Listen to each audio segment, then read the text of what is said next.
ஆண்டவராகிய இயேசுவின் பரிசுத்தமான நாமம் மகிமைப்படுவதாக. கடந்த 6 நாட்களிலும் அருமை அப்பா இயேசு கிறிஸ்துவை இந்த மைதானத்தில் உயர்த்தும் ஒரு பாக்கியத்தை தந்ததற்காக கர்த்தரை நன்றியோடு துதிக்கிறேன். நாம் ஒருமித்து அவர் நாமத்தை உயர்த்துவோமாக என்று சங்கீதம் 34 தாவீது சொல்லுகிறார். என் நாமத்தை பிரஸ்தாபப்படுத்தி எந்த இடத்திலும் அங்கே வந்து நான் உன்னை ஆசீர்வதிப்பேன் என்று ஆண்டவர் சொன்னபடி கர்த்தர் ஆசீர்வதிக்கிறார். சிலர் இங்கே மேலே ஜபிக்க வந்தார்கள். ஜபிக்க வந்தவர்களுக்கு கர்த்தர் அற்புதமான விடுதலைகளை கொடுத்தார் என்கிற சாட்சி அவர்களை சொன்னார்கள். இயேசு கிறிஸ்து நேற்றும் என்றும் என்றும் மாறாதவராயிருக்கிறார் என்று முதல் நாளிலே சாட்சியோடு கூட ஆண்டவருடைய வார்த்தையை பேச கர்த்தர் உதவி செய்தார். ஜபத்தை கேட்டு கர்த்தர் மழையை வரப்பண்ணி நாடு முழுதும் ஒரு பூ கரிந்து 2வது பூ மழை பெய்யாமல் ஜூலை 20 மழை இல்லாமல் இருந்த சூழ்நிலையில் கர்த்தர் ஜபிக்க சொல்லி அந்த ஜப நாளிலே கர்த்தர் மழையை பெய்ய செய்து தமிழ்நாட்டில் உள்ள அத்தனை பேப்பர்களிலும் இன்று முதல் மழை பெய்து தொடங்கி இருக்கிற சாட்சியோடு கூட கர்த்தர் ஊழியத்தின் பாதையில் மேலான சாட்சிகளோடு கர்த்தர் நடத்தி வருகிறார். ஹல்லேலூயா. கர்த்தர் இன்றைக்கும் அற்புதங்களை செய்கிறார். எவ்வளவு வியாதியஸ்தரை தேவன் குணமாக்கி கொண்டிருக்கிறார். ஆனால் எவ்வளவுதான் நடந்தாலும் அநேகருக்கு ஆண்டவர் இயேசுவிடம் நன்றி இல்லை, அன்பு இல்லை. ஒரு சமயம் இயேசு ஊழியம் செய்த போது 10 குஷ்டரோகிகள் இயேசுவிடம் வந்தார்கள். அதில் 9 பேர் ஆண்டவருடைய இஸ்ரவேல் ஜனங்கள், ஒரே ஒருவர் மட்டும் புறஜாதியார்.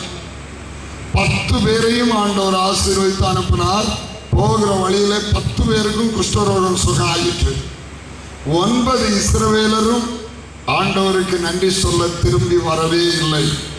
ஆனால் புறஜாதியான ஒரு மனுஷன், அவனுக்கு ஆண்டவர்கிட்ட அன்பு வந்தது, ஆண்டவர்கிட்ட அவனுக்கு நன்றி வந்தது. அவன் கர்த்தரை மகிமைப்படுத்தும்படி திரும்பி வந்தான். மற்ற 9 பேர் எங்கே என்று கேட்டான். இந்த புறஜாதியான் ஒருவன் தானே தேவனுக்கு மகிமை செலுத்த வந்தான் என்று சொன்னார். ஹல்லேலூயா. இன்றைக்கு ஆவிக்குரிய கோலங்கள் அப்படித்தான் இருக்கிறது. ஏன் என்று தெரியவில்லை. ஏனென்றால் கர்த்தருடைய வருகை நெருங்கி கொண்டிருக்கிற காலத்தில் புத்தியுள்ள கன்னிகைகளும் தூங்கினார்கள், புத்தி இல்லாத கன்னிகைகளும் தூங்கினார்கள் என்று சொல்லியிருக்கிறபடி இந்த உலகத்தின் மயக்கம் தூங்க வைத்துக் கொண்டிருக்கிறது என்று எண்ணுகிறேன். ஆனாலும் தட்டி எழுப்புகிற ஊழியத்தில் எங்களால் இயன்றவரை நாங்கள் தட்டி எழுப்புகிறோம். ஹல்லேலூயா. ஹல்லேலூயா. எங்களுடைய வாழ்க்கையின் ஊழிய பாதை லட்சியம் இயேசு கிறிஸ்து உயர்த்தப்பட வேண்டும். Praise the Lord. மேன்மை பாராட்ட வேறு யாரை குறித்தும் மேன்மை பாராட்ட இல்லை.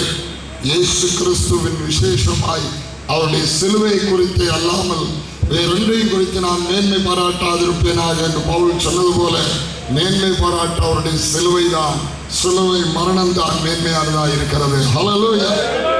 முதல் நாளிலே தேவன் ஒரே தேவன் தான். பழைய ஏற்பாட்டிலும் புதிய ஏற்பாட்டிலும் ஒரே தேவனை தான் வேதம் சொல்லுகிறது என்கிற தலைப்பிலே முகவுரையாக ஆண்டவருடைய செய்தியை பார்த்து கொள்ள கர்த்தர் உதவி செய்தார். 2ஆம் நாளிலே தேவன் 2 தன்மை உள்ளவர், காணக்கூடியவரும் காணக்கூடாதவரும், சாயலும் ரூபமானவர். அப்படி அவர் ஒரு ரூபத்தை எடுத்ததனுடைய நோக்கம் சிருஷ்டிப்புக்காகவும் தேவனுடைய அநாதி திட்டத்தின்படியான தனக்கென்று தேவன் எடுக்க சித்தம் கொண்டு அவருடைய சந்ததிக்காக, அவருடைய பிள்ளைகளுக்காக, அவருடைய பரிசுத்தவான்களுக்காக வேண்டிதான் தேவன் அப்படி சாயலும் ரூபமாய் இருக்கிறார் என்பதை ஏராளமான வேத வசனங்கள் கூட உண்டு ஆதாரமாய் சொல்ல வைத்தார். சாயலும் ரூபமும் அப்பாவும் அம்மாவுமாக அவர் இருக்கிறார். தகப்பனை போல தூக்கி சுமந்தேன் என்று சொன்னார் உபாகமத்தில் 32, ஏசாயா 66:13 ஒருவனுடைய தாய் அவனை தேற்றுவது போல நான் உங்களை தேற்றுவேன் என்று சொன்னார். தகப்பனை போலவும் தாயை போலவும் அவர் நம்மை நடத்துகிற தேவனாய் இருக்கிறார். அவர் தாயின் ஸ்தானத்திலே குமாரனாய் மனிதனாய் வந்து நமக்கு மீட்பை சம்பாதித்தபடியினால் தேவனை பிதாவாகவும் அம்சத்தில் வந்த இயேசு கிறிஸ்துவை தேவனுடைய குமாரனாகவும் நாம் அறிக்கையிட்டு அவருக்குள்ளே நிற்க வேண்டும் என்பதற்காகத்தான் பிதாவாகிய தேவனுக்குள்ளும் கர்த்தராகிய இயேசு கிறிஸ்துவுக்குள்ளும் இருக்கிற தெசலோனிக்கே சபைக்கு, கலாத்திய சபைக்கு, ரோம சபைக்கு என்று எழுதியிருக்கிறதை நாம் பார்க்கிறோம். 2 பேரை காட்டுவோம் அல்ல, 3 பேரை காட்டுவோம் அல்ல. ஹல்லேலூயா. சாயல் ரூபமானவர் என்கிறதுல ஒரே தேவன் என்கிறதில் அதையும் சொல்லி தெளிவாய் திருஷ்டாந்தப்படுத்தி அறிவித்தோம். 3வது நாளிலே தேவன் ஏன் மனிதனாக வேண்டும் என்கிற மிக முக்கியமான ஒரு பாயிண்ட், மேசியா, பிராமிஸ்ட் மெசியா, வாக்குத்தத்தம் பண்ணப்பட்ட மேசியா என்கிற தலைப்பு மனிதனுடைய பாவத்தினால் மனிதனை ஆண்டு கொண்ட பாவ பிரமாணத்தையும் மரண பிரமாணத்தையும் உடைத்து பிசாசின் அதிகாரத்திலிருந்து மனுக்குலத்தை விடுதலையாக்க இயேசு மனிதனாகி ரத்தம் சிந்தி பாவ பிரமாணத்தையும் மறித்து மரண பிரமாணத்தை உடைத்தறிந்து மரணத்தை ஜெயமாய் விழுங்கி 3ஆம் நாள் வெற்றி வேந்தனாய் உயிர்த்தெழுந்தார் என்கிற செய்தியை 3ஆம் நாளிலே நாம் சிந்தித்தோம். 4வது நாளிலே கர்த்தருடைய பரிசுத்தமான நாமத்திற்கு மகிமை உண்டாவதாக. தேவன் கர்த்தருக்கு மகிமை உண்டாகட்டும். மனுஷிகத்தை அவர் ஏன் எடுக்க வேண்டும் என்று 8 பாயிண்ட்ல முக்கியமான ஆழமான செய்தியை நாம் சிந்தித்தோம். தேவனுடைய அநாதி தீர்மானம் நிறைவேற வேண்டும் என்றால், பிள்ளைகளோடு கூட அவர் இருக்க வேண்டும் என்றால் அவர் மனிதன் ஆகாமல் முடியாது. ஆகவே சாயலும் ரூபம் உடைய தேவன் பிள்ளைகளாகி நம்மோடு இருப்பதற்காக, நித்தியமாய் இருப்பதற்காக அவர் ஒரு மனித சரீரத்தை எடுத்து நம்மை போல் ஆனார் என்கிற செய்தியை சிந்தித்தோம். கர்த்தருடைய பரிசுத்தமான நாமத்திற்கு மகிமை உண்டாவதாக. ஹல்லேலூயா. அதற்கு அடுத்த நாளிலே 7வது சார்ட், யாரை சேவிக்க வேண்டும், யாரை நாம் சேவிக்க வேண்டும், யாரை தொழுது கொள்ள வேண்டும், தேவனை ராஜாவை சேர்த்து தொழ வேண்டும். எங்கள் தேவனும் எங்கள் ராஜாவுமாகிய சேனைகளின் கர்த்தாவே என்று சங்கீதம் 84:3 சொல்லி இருக்கிறபடி ராஜா சகோதரனாக இருக்க வேண்டும் என்கிற உபாகமம் 17, 14, 15 படி நம்முடைய ராஜா நம்முடைய சகோதரனாக மாறினார். ஹல்லேலூயா. நம்முடைய கர்த்தர் யூதா கோத்திரத்தில் தோன்றினார், இயேசுவாக தோன்றினார். ஆகவே தேவனும் ராஜாவுமாக அவர் இருப்பதற்கு, ஹல்லேலூயா, தொழுகைக்கு இரு தன்மை உள்ளவராக அவர் காணப்படுவதற்கு, அவர் ஆவியோடும் உண்மையோடும் தொழுது கொள்ள தேவனையும் ராஜாவை சேர்த்து தொழ வேண்டும் என்பதற்காக அவர் சகோதரனாகி ஜெயித்து அவர் நம்முடைய தேவனாகவும் ராஜாவாக இருக்கிறார். கர்த்தாதி கர்த்தா, ராஜாதி ராஜாவாக இயேசு இருக்கிறார். ஹல்லேலூயா. ஆகவே அவனமாக தொழுகை குறித்து ஒரே தேவன் அவர் கர்த்தராகிய இயேசு கிறிஸ்துவே என்று அவரையே சேவிக்கும்படி அவருக்கு கர்த்தத்துவம், ராஜரீகம், மகிமையும் கொடுக்கப்பட்டது. அவருடைய கர்த்தத்துவம் நித்திய கர்த்தத்துவம், அவருடைய ராஜரீகம் என்றைக்கு அழியாதது என்று தானியேல் 7 ஹல்லேலூயா 13-14 சொல்லுகிறபடி இயேசு கிறிஸ்துவே ஆராதனைக்குரிய ஒரே தேவன் என்று 6வது நாளில் 5வது நாளில் சிந்தித்தோம். 6வது நாளிலே நேற்றைக்கு இரவு ஒரு ஹல்லேலூயா மனித குழந்தையை பெற்றெடுக்க ஒரு தாய் முதலாவது அவள் ரத்தம் சிந்த வேண்டும், பிரசவ காலத்திலே ரத்தம் சிந்த வேண்டும். 2வது தண்ணீர் பையிலிருந்து குழந்தை பிறக்க வேண்டும். 3வது பிறந்த குழந்தை இந்த உலகத்தின் காற்றை சுவாசித்து உலகத்திலே ஒரு மனிதனாக மாற வேண்டும்.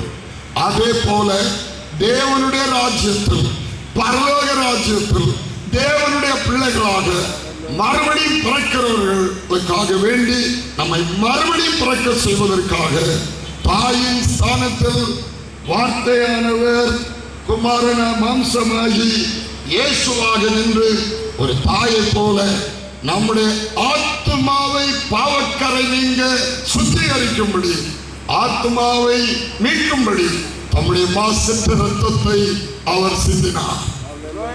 அவருடைய ஹல்லேலூயா ஜீவன் நம்முடைய ஆத்மாவுக்கு ஜீவனை கொடுக்கிறது. 2வது அவருடைய விழாவிலிருந்து ரத்தம் மட்டும் அல்ல, தண்ணீரும் வந்தது. அவர் மரித்த போது ரத்தத்திலிருந்து ஜலம் பிரிந்து ரத்தம் ஜலமாக வந்தது. இயேசு கிறிஸ்துவுடைய அல்லேலூயா. நம்முடைய சரீரமும் கூட, ஆத்மா மட்டும் இல்லை, நம்முடைய சரீரம் பாவத்தினால் எத்தனையோ தவறான காரியங்களை செய்த இந்த பாவ சரீரத்தை அந்த தண்ணீரால, ஜீவ தண்ணீரால கழுவி எடுக்கும்படி அவர் விழாவிலிருந்து தண்ணீர் வந்தது. அதைத்தான் நாம் ஞான ஸ்நானத்தின் மூலம் நம்மை கழுவி கொள்ளுகிறோம். அப்போஸ்தலர் 22:16 ஹல்லேலூயா. எப்பொழுது நீ தாமதிக்கிறது என்ன? நீ எழுந்து கர்த்தருடைய நாமத்தை தொழுது கொண்டு ஞான ஸ்நானம் பெற்று உன் பாவங்கள் போக கழுவப்படு. ஹல்லேலூயா. ஆகவே தண்ணீர் ஞான ஸ்நானம் நம்முடைய சரீரத்தை மொத்தத்தில் கழுவுகிறது. மூன்றாவது, நமக்கு ஆவி இருக்கிற, ஆத்மா இருக்கு, சரீரம். ஆத்மாவுக்காக பாவ நிவர்த்தி செய்வது ரத்தம், சரீரத்தை மொத்தத்தில் கழுவது தண்ணீர் ஞான ஸ்நானம். ஆவியை தேவனுடைய ஆவியோடு இணைத்து பரிசுத்தப்படுத்துவது பரிசுத்தமான அவருடைய ஆவி.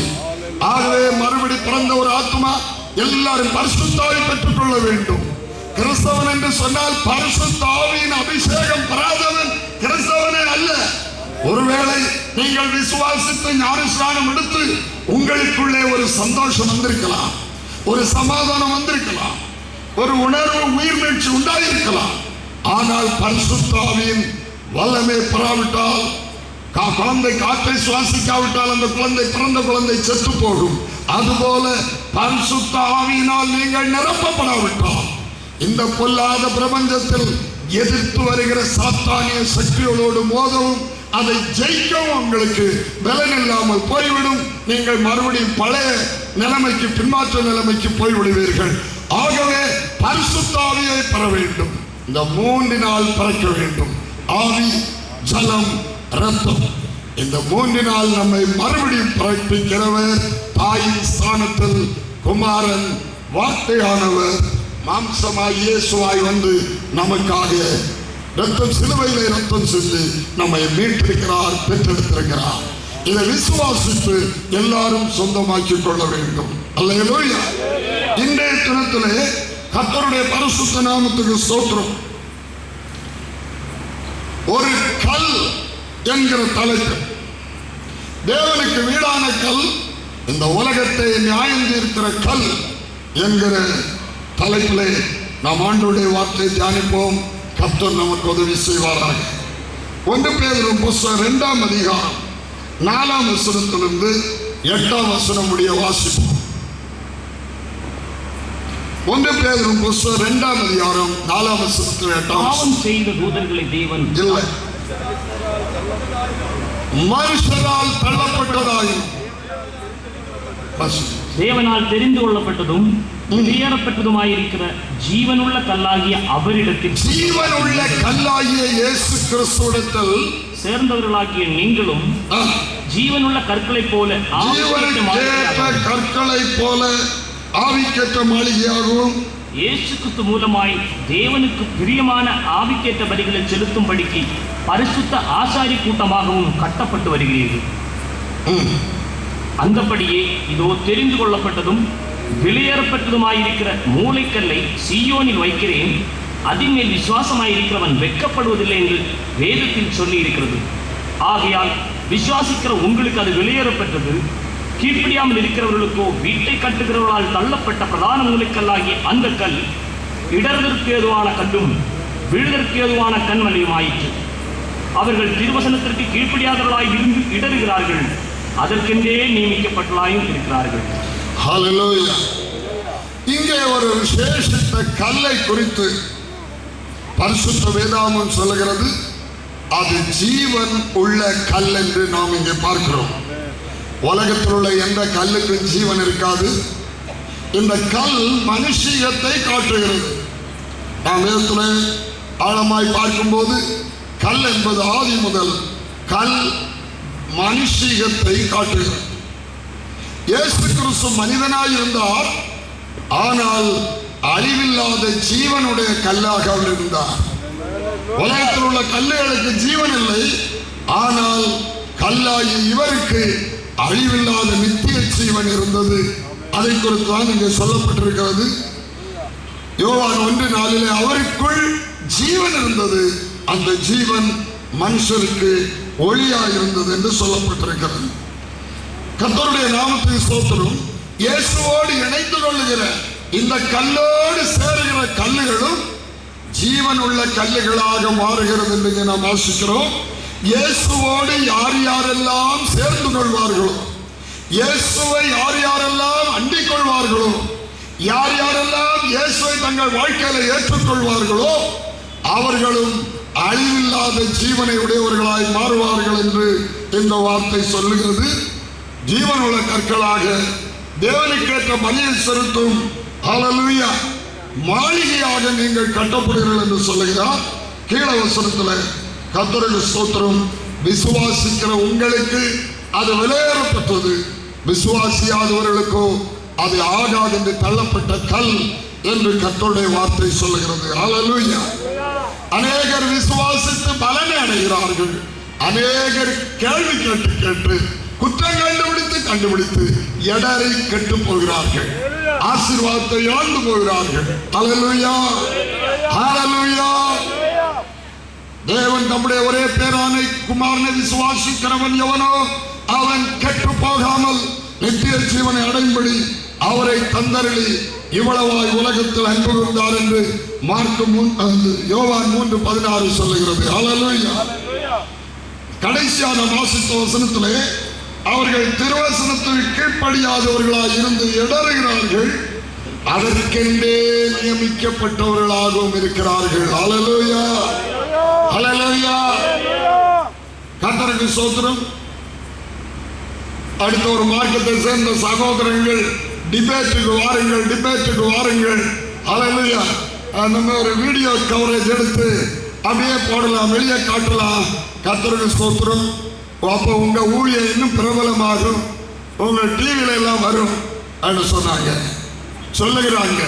கர்த்தருடைய நாமத்துக்கு அவங்க பார்க்கிற பார்வை இன்னொன்று, நம்முடைய பார்வை இன்னொன்று. கர்த்தருக்கு ஸ்தோத்திரம். இதெல்லாம் ஏபிசிடி என்ன என்று சொல்லி அவர்களுக்கு தெரியவே தெரியாது. கடந்த நாட்களில் எல்லாம் நாம் எத்தனையோ சப்ஜெக்ட் பேசுறோம், அது என்னன்னு அவர்களுக்கு தெரியாது. ஆனால் மேலோட்டமாக குற்றம் கண்டுபிடிக்க வேண்டும் என்கிற ஒரே ஒரு கண்ணோட்டத்தோடு பரிசுத்த வேதாகமத்தில் உள்ள சில வார்த்தைகளை எடுத்து வைத்துக் கொண்டு அர்த்தம் புரியாமல் இடறி ஹல்லேலூயா ஆண்டவரை தூஷித்து அழிவை கேட்டை சம்பாதித்துக் கொண்டிருக்கிறார்கள். கர்த்தருக்கு ஸ்தோத்திரம் உண்டாவதாக. ஹல்லேலூயா. ஆகவே டிபேட் என்கிற காரியத்தில் சமீபத்தில் 3 சகோதரர்கள் வந்திருந்தார்கள், நம்முடைய வீட்டுக்கு வந்தார்கள். இஸ்லாமிய நண்பர்கள் அங்கே சந்தோஷமா அன்பாய் வரவேற்று சிநேகத்தோடு பேசினோம். இயேசு கிறிஸ்துவுக்கு இருக்கிற பல கிம்ஸ் ஆஸ்பத்திரி கைவிட்டவர்கள், கிம்ஸ் கைவிட்டவர்கள், பரிதாபமாய் கைவிட்டு மரணத்துக்கு நேராய் போனவர்கள் இயேசு விடுதலையாக்கி அவர்கள் சாட்சிகளாக இருக்கிறார்கள். இங்கே பலர் உண்டு. எல்லாரும் அவருக்கு முன்னே நிறுத்தினோம். பிரதர், இயேசு இன்றைக்கும் ஜீவிக்கிற தேவன் என்று சொன்னோம். நாங்கள் ஏன் இயேசு அவருடைய வார்த்தை சொல்லுகிறபடியே இயேசு இன்றைக்கும் ஜீவிக்கிறார். இவர்கள் எல்லாம் மருந்து கைவிட்டு பெரிய பெரிய ஆஸ்பத்திரியில் கைவிட்டு அவர்கள் மரணத்துக்கு போய் கடைசியாய் ஜெப வீட்டிலே வந்து படுத்தவர்கள் இனி நம்பிக்கை இல்லை என்று சொல்லி அவர்களை இயேசு குணமாக்கி எழுப்பி நிறுத்தி இருக்கிறார். நீங்கள் சொல்லுகிற விசுவாசம் என்ன செய்யும் என்று கேட்கும் போது அவர்களுக்கு பேச முடியவில்லை. கர்த்தருக்கு ஹல்லேலூயா. ஆனால் அவங்க கேட்க வந்த கேள்விகள் எல்லாம் பதில் கரெக்டாக கொடுக்க முடிந்தது. அவர்கள் பார்த்தார்கள், இது வித்தியாசமான கூட்டமாக இருக்கிறார்கள். நாங்கள் சொன்னோம், நாங்க தேவனுக்கு இணை வைக்கிற ஆட்கள் அல்ல. தேவன் 2ஆம் தேவன் இல்லை, 3ஆம் தேவன் இல்லை, தேவனோ ஒருவர். இந்த விசுவாசத்தில் நாங்கள் நிற்கிறவர்கள். தேவன் மாறவே இல்லை. ஹல்லேலூயா. அவர் நேற்றும் என்றும் என்றும் மாறாத ஒரே தேவன். நம்மை ரட்சிக்க அவர் மனிதனா வந்தவர். அவரே இவர், இவரே அவர். அப்படி இருக்கா பைபிள்ல? ஒரே ஒரு வசனத்தை வாசிங்க. யோபு 9ஆம் அதிகாரம் 8ஆம் வசனம். யோபு 9:8. அவர் வானங்களை விரித்து, அவர் ஒருவரே, வார்த்தை மாற்றம் வந்துவிடாது. அவர் ஒருவரே வானங்களை விரித்து சமுத்திர அலையின் மேல் நடக்கிறவர். அவர் ஒருவரே வானங்களை விரித்து சமுத்திர அலையின் மேல் நடக்கிறவர். சமுத்திர அலையின் மேல் நடந்தவர் யார்? இயேசு கிறிஸ்துவே. ஹல்லேலூயா. அவர் ஒருவர் தான் வானங்களை விரித்தவர். இதுபோல எத்தனை சாட்சிகள் வேணும்? இப்ப அது நம்முடைய சப்ஜெக்ட் இல்ல. இயேசு சொன்னார், நானே அவர் என்று விசுவாசியாவிட்டால் உங்கள் பாவங்களிலே சாவீர்கள் என்று சொன்னார். யூதர்கள் சொன்னாங்க, தேவன் ஒருவர் தவிர பாவங்களை மன்னிக்கத்தக்க வேற ஒருவர் இல்லை என்று சொன்னாங்க. இயேசு சொன்னார், பூமியிலே பாவங்களை மன்னிக்க மனுஷகுமாரனுக்கு அதிகாரம் உண்டு. ஏன்? அந்த ஒரே தேவன் தான் இங்க வந்திருக்கிறவர். தேவன் மாம்சத்தில் வெளிப்பட்டார். இரண்டாம் தேவன் வரல, மூன்றாம் தேவன் வரல. தேவனோ ஒருவர். அவர் இரு தன்மை உள்ளவர், சாயலும் ரூபமானவர். அந்த ரூபமான வார்த்தையானவர் தான் மாம்சமாய் இயேசுவாய் இந்த உலகத்தில் இருந்தார். ஹல்லேலூயா. கர்த்தருடைய பரிசுத்தமான நாமத்திற்கு. உடனே யோவான் 8:25 அவங்க கேட்டாங்க, நீரியா? நான் ஆதி முதல் சொல்லி இருக்கிறவர் தான் என்று சொன்னார். யோவான் 8:25 நான் ஆதி முதல் சொல்லி இருக்கிறவர் தான். பைபிளில் ஆதியில என்ன சொல்லி இருக்கு? ஆதியாகமம் 1:1 ஆதியிலே தேவன் வானத்தையும் பூமியை சிருஷ்டித்தார் என்று சொல்லி இருக்கிறது. அவர் ஒருவரே வானங்களை விரித்து சமுத்திர அலையின் மேல் நடக்கிறவர். யோவான் 1:10 சொல்லுது, அவர் உலகத்தில் இருந்தார், உலகம் அவர் மூலமாக உண்டாயிற்று, உலகமோ அவரை அறியவில்லை. ஆதி முதல் சொல்லி இருக்கிறவர் தான். அந்தம், அவர் ஆதியான அந்தமும் அவர் தான். பைபிளில் அந்த என்ன சொல்லுது? அந்தத்தில் வருகிறவர் யார்? வெளிப்படுத்தல் 22ஆம் அதிகாரம் கடைசி 2 வசனத்தை வாசிக்கும் போது, இவையார்களை சாட்சியாக அறிவிக்கிறவர், மெய்யாகவே இதோ நான் சீக்கிரமாய் வருகிறேன் என்கிறார். ஆமென். கர்த்தராகிய இயேசுவே வாரும். நம்முடைய கர்த்தராகிய இயேசு கிறிஸ்துவின் கிருபை உங்கள் அனைவரோடும் இருப்பதாக. ஆதியும் அவர்தான், அந்தமும் அவர்தான். ஆதியிலே தேவன் என்று வருகிறது, அந்தத்திலே கர்த்தராகிய இயேசு கிறிஸ்து என்று அவருடைய பேர் வருகிறது. நான் உங்களுக்கு 3 மகிமையை குறித்து தெளிவாக கடந்த நாட்களில் ஸ்டடி எடுத்திருக்கிறேன். ஹல்லேலூயா. கர்த்தரும் கிறிஸ்துவும் இயேசுவாய் வந்தவர். 3 மகிமையுடைய ஒரே தேவன், ஒரே நபர். 3 பேர் அல்ல, ஒரே நபர். 3 மகிமைக்கு தன்னை, 2 மகிமைக்கு தன்னை தாழ்த்தினவர். அப்படி 3 மகிமையுடைய ஒருவர் மறுபடி வரப்போகிறார். ஆமென். கர்த்தராகிய இயேசுவே வரும். நம்முடைய கர்த்தராகிய இயேசு கிறிஸ்துவின் கிருபை உங்கள் அனைவரோடும் கூட இருப்பதாக என்று சொல்லி பைபிள் முடிகிறது. விவாகத்தில் ஒரு பைபிள் தொடங்குது. முதல் ஆதாமுடைய விவாகத்தில் பைபிள் தொடங்குது. 2ஆம் ஆதாமாகிய இயேசு கிறிஸ்துவுடைய விவாகத்தில் பைபிள் முடிவடைகிறது. சொல்லுவோம், அது நித்திய விவாகம், இது டெம்பரரி தற்காலிக விவாகம். இது நலல், அது பொருள். ஆமென். ஆமென். யார் அந்த மணவாளன்? யார் அந்த நித்திய விவாகத்துக்கு வரப்போகிறவர்? ஏசாயா 54:5 சொல்லுது, your creator is your husband. உன்னை சிருஷ்டித்தவரே உன்னுடைய மணவாளன். அல்லேலூயா. ஆகவே சிருஷ்டிகரான தேவன் தான் பூமியிலே மனிதனாய் ரட்சகராய் வந்தார். இனி மணவாளனாய் வரப்போகிறார். மணவாட்டி சபை பரிசுத்தவான்களை சேர்க்க இனி மணவாளனாய் வரப்போகிறார். நாம் எல்லாரும் ஆமென். கர்த்தராகிய இயேசுவே வாரும் ஒரு வார்த்தை சொல்லுவோமா? ஆமென். கர்த்தராகிய இயேசுவே வாரும். ஆமென். கர்த்தராகிய இயேசுவே வாரும். ஆமென். கர்த்தராகிய இயேசுவே வாரும். வாரும்னு சொன்னா அதுக்கு நம்ம ஆயத்தமும் படணும். ஹல்லேலூயா. கர்த்தர் உங்களை ஆசீர்வதித்து ஆயத்தப்படுத்துவாராக. ஆமென். இங்கே ஜீவனுள்ள கல், ஒரு கல் என்று இயேசு கிறிஸ்துவை குறித்து சொல்லப்பட்டிருக்கிறது. கர்த்தருக்கு மகிமை உண்டாகட்டும். பரிசுத்த வேதாகமத்தில் மனிதனை தேவன் சிருஷ்டித்தது முதல் இந்த கிருபையின் காலம் முடிவு வரை முடிவை உள்ள காலத்தை 3ஆக பிரிக்கலாம். 1 மனசாட்சி காலம், 2 நியாயப்பிரமாண காலம், 3வது கிருபையின் காலம்.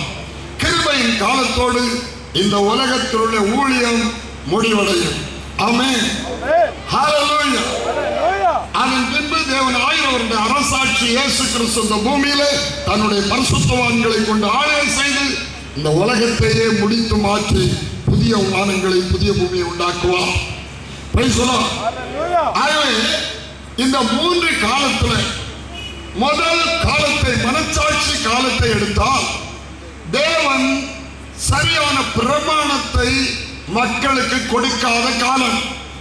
மனச்சாட்சிப்படி ஆண்டவரிடத்திலே பக்தி கொண்டு ஆண்டவரை தொழுது கொண்ட காலம் மனச்சாட்சி காலம்.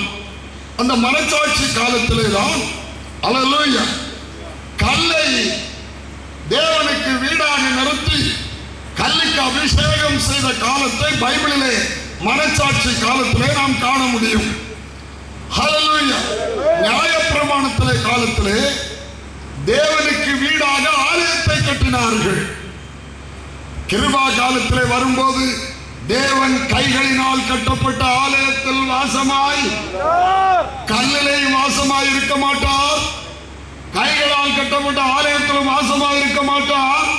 ஆனால் தேவனுக்கு வாசஸ்தலமான ஒரு மனிதன் உண்டு, ஒரு மனிதர் உண்டு. அந்த மனிதர் தான் ஆட்டுக்குட்டியானவர், அவர்தான் இயேசு கிறிஸ்து. அவர் பிதாவின் ஆலயம் அல்லது பிதாவின் வீடானவர்.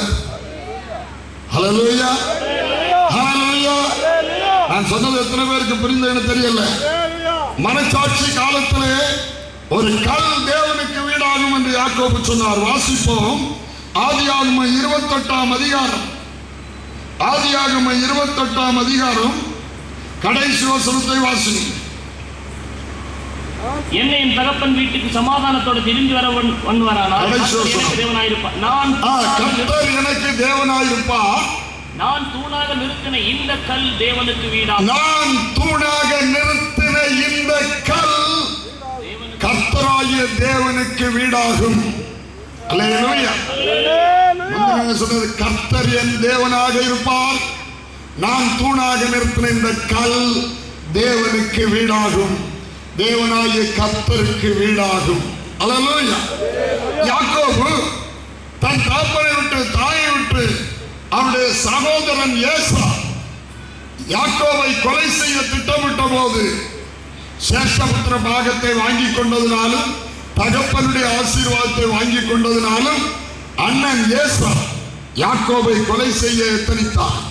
உடனே தாய் சொல்லுக்கும் தாப்பன் சொல்லுக்கும் கீழ்ப்படிந்து பதான் அராமுக்கு யாக்கோபு போய் கொண்டிருக்கும் போது யாக்கோபு தேவனிடத்தில் பக்தி உள்ளவன், குணசாலியான ஒரு மகன், பக்தி உள்ளவன், தேவனுக்கு பயப்படுகிறவன், தகப்பனைக்கு கீழ்ப்படுகிறவன், தாய்க்கு கீழ்ப்படுகிறவன், ஆகவே எல்லா தேவ ஆசீர்வாதத்துக்கும் உரிமையானவன். இந்த யாக்கோபு பதான் ஆராமை நோக்கி நடந்து போய்கொண்டிருக்கும் போது மாலை ஆகிவிட்டது. சூரியன் அஸ்தமிக்கிறது. சூரியன் அஸ்தமித்த நடக்க முடியாது, வெளிச்சம் இருக்காது. ஆகவே அவன் நடந்து போன அந்த ஊர்ல ஒரு ஸ்தலத்திலே வனாந்திரமான ஒரு வெளியிலே ஒரு கல்லை எடுத்து, அநேக கற்கள் கிடந்த கல்லில ஒரு கல்லை, அவ்விடத்து கற்களில் ஒன்று தனக்கு தலையணையாக யாக்கோபு எடுத்தார். ஹல்லேலூயா. கல்லை எதற்காக எடுத்தார்? சீமான் வீட்டுல ஹல்லேலூயா செல்வ செழிப்புல வாழ்ந்த யாக்கோபு, தலையணை வச்சு நல்லா பழகின யாக்கோபு இப்ப தலையணை இல்லாம உறக்கம் வராது. இந்த வனாந்தரத்தில் கல்லை தலையணையாக வைத்து அவன் தூங்கும் போது அழகான ஒரு தரிசனம். வானம் திறந்திருக்கிறது, ஏணி ஒன்று கீழே வைக்கப்பட்டிருக்கிறது, தேவதூரில் ஏறி இறங்கிறார்கள், மேலே கர்த்தர் நின்று பேசுகிறார். அல்லேலூயா. யாக்கோபே, நீ படுத்திருக்கிற இந்த பூமியை உனக்கும் உனக்கு பின்பு உன் சந்ததிக்கு நான் சுதந்திரமாய் தருவேன். இந்த தேசத்துக்கு உன்னை நான் திரும்பி வர பண்ணுவேன். நீ கிழக்கிலும் மேற்கிலும் வடக்கிலும் தெற்கிலும் நீ பரம்புவாய் என்றெல்லாம் ஆண்டவர் சொல்லி, இந்த தேசத்துக்கு உன்னை நான் உன்னோடு கூட இருப்பேன், போகிற இடத்திலெல்லாம் உன்னை காப்பேன், நான் உன்னை மறுபடியும் இந்த தேசத்துக்கு கொண்டு வர மட்டும் நான் உன்னை கைவிடுவதில்லை என்று ஆண்டவர் பேசினார். நான் உன் பிதாக்களாகிய ஆபிரகாமின் தேவனும் யாக்கோபின் தேவனும் என்று சொன்னார். உடனே யாக்கோபு விழித்து, மெய்யாகவே தேவன் இங்கே இருக்கிறார், இது வானத்தை பூமி இணைக்கிற ஏணி இருக்கிற இடம், பரலோகம் திறந்து கர்த்தர் மேலே நிற்கிறத பார்க்கிறார். தன் தகப்பனாகிய ஆபிரகாம் ஈசாக்குடைய தேவன் அங்கே மேலே நின்று பேசுவதை கண்ட யாக்கோபு, ஹல்லேலூயா, இந்த இடம் எவ்வளவு பயங்கரமா இருக்கிறது, இது தேவனுடைய வீடே அல்ல, இது வானத்துக்கு வாசல் என்றெல்லாம் சொல்லிவிட்டு இது ஹல்லேலூயா தேவன் இங்கே இருக்கிறார் என்று சொல்லிவிட்டு அந்த இடத்திற்கு பெத்தேல் என்று பெயரிட்டார்.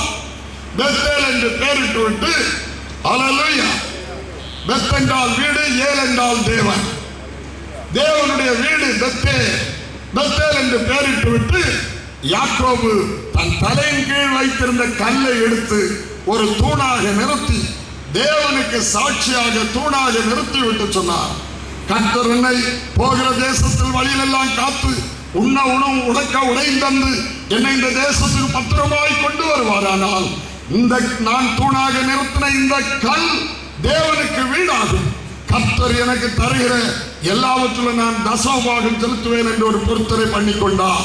ஹல்லேலூயா. ஆகவே அங்கே மனசாட்சி பிரமாணத்தின்படி மனசாட்சியிலே தேவனுக்கு ஒரு வாசஸ்தலம் உண்டு, தேவன் இந்த உலகத்திலே அவர் வாசம் பண்ணுவார் என்கிற ஒரு தரிசனத்தோடு யாக்கோபு ஒரு கல்லை எடுத்து தூணாக நிறுத்தி அந்த கல்லுக்கு அபிஷேகம் பண்ணுகிறார். அன்பான தேவனுடைய பிள்ளைகளே, ஆதாமின் வம்சத்தில் தேவனுடைய ஜீவ சுவாசம் ஊதப்பட்டு அதன் மூலம் பிறந்த மக்கள் தான் இந்த உலகத்தில் இருக்கிற சகல மனுஷரும். எந்த ஜாதியானாலும், எந்த பாஷைக்காரரானாலும், எந்த நாட்டுக்காரரானாலும் எல்லாருக்கும் தேவன், நம் பைபிள் சொல்லுகிற தேவன் கொடுத்த ஆத்துமா எல்லாருக்கும் இருக்கிறது. பாவம் ஒருவேளை மனிதனை ஆண்டு கொண்டிருந்தாலும் அவருடைய மனசாட்சியிலே தெய்வீக உணர்வுகள் இருக்கிறது, எல்லாருக்கும் இருக்கிறது. மனசாட்சி காலத்திலே, பிரமாணம் இல்லாத காலத்திலே தேவனாகிய கர்த்தர் வாசம் பண்ண அவருக்கு ஒரு வீடு உண்டு, இந்த பூலோகத்திலே உண்டு என்கிற உணர்வு யாக்கோபுக்குள்ளே இருந்தது. ஆகவே ஒரு கல்லை தூணாக நிறுத்தி அதை அபிஷேகம் செய்துவிட்டு இந்த கல் தேவனுக்கு வீடாகும் என்று சொன்னார். இது மனசாட்சி காலத்திலே. நீங்கள் மனசாட்சி காலத்திலே இன்னும் ஆதியாகமம் 31ஆம் அதிகாரத்திலே யாக்கோபும் லாபானும் உடன்படிக்கை பண்ணும்போது ஒரு கல்லை தூணாக நிறுத்திவிட்டு ஹல்லேலூயா, பார், நம்ம ரெண்டு பேருக்கு நடுவில் வேற யாரும் சாட்சியா இல்லை, தேவனே சாட்சி என்று சொல்லி ஹல்லேலூயா ஒரு கல்லை தூணை எடுத்து நிறுத்தி விட்டு அந்த இடத்திற்கு மிஸ்பா என்று பெயரிட்டார். ஹல்லேலூயா, கர்த்தருடைய நாமத்துக்கு ஸ்தோத்திரம். 45ஆம் வசனம், அப்பொழுது யாக்கோபு ஒரு கல்லை எடுத்து அதை தூணாக நிறுத்தினார், அடுத்த ஒரு கற்குவியலையும் ஏற்படுத்தினார். தேவனும் சாட்சி, தேவனுடைய கற்குவியல், தேவனுடைய பிள்ளைகளும் சாட்சி. இயேசு சொன்னார், நீங்கள் எனக்கு சாட்சிகளாக இருப்பீர்கள். இயேசு கிறிஸ்து தேவனுக்கு சாட்சியாக நின்றார், நாம் கர்த்தராய் இயேசு கிறிஸ்து சாட்சியாய் குவியலாய் இருக்க வேண்டும், கற்குவியல். ஆகவே கர்த்தருடைய நாமத்துக்கு ஸ்தோத்திரம். 52ஆம் வசனத்திலே, தீங்கு செய்ய நான் இந்த குவியலை கடந்து உன்னிடத்திற்கு வராது பிடிக்கும், நீ இந்த குவியலை இந்த தூணை கடந்து என்னிடத்திற்கு வராது பிடிக்கும். இந்த குவியலும் சாட்சி, இந்த தூணும் சாட்சி. ஹல்லேலூயா. 50ஆம் வசனத்திலே, நம்முடைய ஒருவரும் இல்லைப்பா, தேவனே எனக்கும் உனக்கும் சாட்சி. தேவனுக்கும் ரெண்டு பேருக்கு நடுவுல சாட்சி, தேவனே சாட்சி. தேவனே சாட்சி என்பதற்காகத்தான் நடுவுல ஒரு தூணை நிறுத்தினார், கற்தூணை நிறுத்தினார்கள். ஹல்லேலூயா. மனசாட்சி காலத்திலே இப்படி நடந்தது. இன்றைக்கு உலகத்திலே மக்கள் இதை செய்து கொண்டிருக்கிறார்கள். ஹல்லேலூயா, ஹல்லேலூயா. புற மதங்களிலே நாம் பார்த்தோம், எங்க பார்த்தாலும் தொழுகையிலே ஒரு கல்லை நாம் காண முடியும். கர்த்தருடைய நாமத்துக்கு ஸ்தோத்திரம். அதுக்கு அடுத்தபடி வர தெரியாமல் மக்கள் வழி தெரியாமல் இடறிக் கொண்டிருக்கிறார்கள். கிறிஸ்தவர்கள் உண்மையான கிறிஸ்தவர்களாய் இருந்து, தேவ அன்புள்ள கிறிஸ்தவர்களாய் இருந்து, தேவனுடைய வல்லமையை நாம் பெற்றுக்கொள்ள வருமான ஐக்கியம் நமக்குள்ளே வருமானால் இந்த உலகத்துக்கு நாம் வெளிச்சமாக மாற முடியும். அவர்கள் எல்லாரும் இயேசுவை கண்டுகொள்வார்கள். கிறிஸ்தவர்களாகிய நாம் சரியில்லாததால்தான் இந்த உலக இயேசுவை செம்மையாய்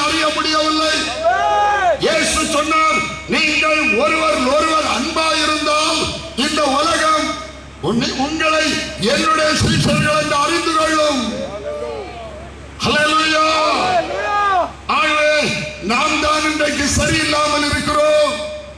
கர்த்தருக்கு ஸ்தோத்திரம். பாருங்கள், மனசாட்சி காலத்தை தாண்டி நியாயப்பிரமாண காலத்தில் வந்தால் அந்த கல்லை தூணாக நிறுத்துகிற அனுபவங்களை நாம் காண முடியாது. மோசே வரைக்கும் மனசாட்சி காலம். யோசுவா யோர்தானை கடக்கும் போது யோர்தானுக்குள்ளே 12 கற்களை எடுத்தங்க தூணாய் யோர்தானுக்குள்ளே நிறுத்தினார். பின்னர் 12 கற்களை எடுத்துக்கொண்டு யோர்தானை கடந்து போய் கில்காலிலே தூணாக நிறுத்தி, அடையாள தூணாய் நிறுத்தி அங்கே விருத்த சேதனம் பண்ணி கொண்டார்கள். மனசாட்சி காலம் முழுவதும் இந்த தூணாய் நிறுத்துகிற இந்த சம்பவம் அவருடைய வாழ்க்கையில காணப்பட்டது. தெய்வத்திற்கு தூணை நிறுத்துவது. நியாயப்பிரமாண காலத்திலே வந்தபோது அவர்கள் தேவனுக்கு வீடாக கல்லை நிறுத்துவது நின்றுவிட்டது. தேவனுக்கு வாசஸ்தலமாய் ஆலயத்தை கட்டத் தொடங்கினார்கள். மோசே ஆசரிப்பு கூடாரத்தை போட்டால் நிரந்தரமாய் ராஜ்யத்தை சுதந்திரித்த பின்பு தேவாலயத்தை தேவனுக்கு வாசஸ்தலமாக வீடாக கட்டினார்கள். இவைகள் உங்களுக்கு தெரியும். ஹல்லேலூயா. ஏனென்றால் சங்கீதம் 11:4 சொல்லுது, கர்த்தர் தம்முடைய பரிசுத்த ஆலயத்தில் இருக்கிறார். கர்த்தருக்கு ஒரு பரிசுத்த ஆலயம் உண்டு. கர்த்தருக்கு ஒரு பரிசுத்தமான வீடு உண்டு. யாத்ராகமம் 25:8 கர்த்தர் நேரடியாக பேசுகிறார். நான் மனுஷரோடு வாசம் பண்ணுவதற்கு, நான் பிள்ளைகளோடு வாசம் பண்ணுவதற்கு எனக்கு ஒரு பரிசுத்த ஸ்தலத்தை உண்டாக்குவார்களாக என்று தேவனே சொல்லுகிறார். ஆனால் உண்டாக்குவார்களாக என்று சொல்லும் போது கையினால் கட்டப்பட்ட மனிதனால் உண்டாக்கப்பட்ட ஒரு ஆலயத்தில் வானம் அவருக்கு சிங்காசனம், பூமி அவருக்கு பாதப்படி. அப்படி அந்த தேவன் அண்ட சராசரத்தை நிரப்பிக் கொண்டிருக்கிற தேவன் மனிதர் கையினால் கட்டப்பட்ட ஒரு ஆலயத்துக்குள்ளே அவர் இருக்க முடியாது. அவருடைய அர்த்தம், தேவன் மனிதனோடு வாசம் பண்ண அவருக்கு ஒரு வாசஸ்தலம் உண்டு என்பதை இந்த வார்த்தைகள் எல்லாம் வெளிப்படுத்துகிறது. ஹல்லேலூயா. புறமதத்தில் பார்க்கும் போது ஒரு கல்லை தனியாக அதற்கென்று தெரிந்தெடுக்கிறார்கள். அந்த கல்லை தெரிந்தெடுத்து அதை பணிப்படுத்தி அதற்கு அழகாக அதை கழுவி அதை பல பிரதிஷ்டைகள் அவங்களுடைய மந்திரங்களை எல்லாம் ஓதி அந்த கல்லை பிரதிஷ்டை செய்கிறார்கள். கல்லை பிரதிஷ்டை செய்த பின்பு அவருடைய நம்பிக்கை என்னவென்றால் அந்த கல்லிலே சாமி இருக்கிறார், அந்த கல்லிலே தேவன் இருக்கிறார். எத்தனையோ கற்கள் எங்கெங்கே கிடந்தாலும் அந்த கல்லை பார்த்தவர்கள் கும்பிட மாட்டார்கள். ஆனால் பிரதிஷ்டை பண்ணப்பட்ட, தெரிந்து கொண்டு பிரதிஷ்டை பண்ணப்பட்ட கல்